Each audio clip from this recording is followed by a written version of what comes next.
This video clip is about the effective use of time. Invariably when we're working, we tend to look at time as one amorphous mass. Okay, we say we are going to work. We're going to work for a period of time. But what I'd like you to consider is the effective use of time. Time is just not that big four-letter word which you're just going to work on. There are several times during the day, several periods during the day, when you work much more efficiently than others.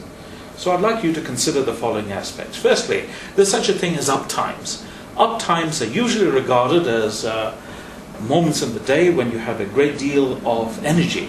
First thing in the morning, where you leap out of your bed, and the movement between your bed and your shower is one uncoiled motion. Well, maybe not necessarily with you, but you get the general idea.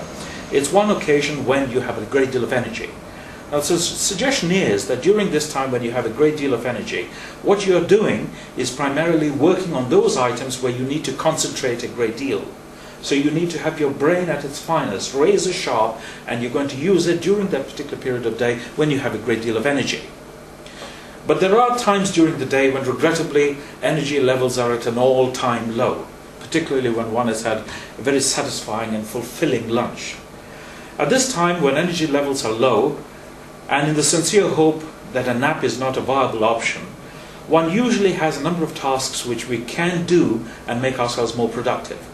Bear in mind that at these occasions energy levels are low, so the mind is more likely to be triggered into items which are straightforward, which are routine and monotonous. So the ones where you require a high amount of energy, let's consider this to be up times. Those when we have low amount of energy, let's look at these as down times. And rather than talk about going to work and work on items, take your diary, figure out in your mind which are your up times, and particularly section those sections off to make sure that during those periods of time you're using it to consider items which require your maximum concentration.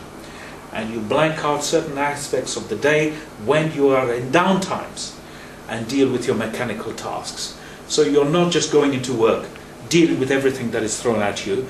You specify when you're going to deal with aspects. Health warning in all these cases is to do this in as much as you're ever able to do it.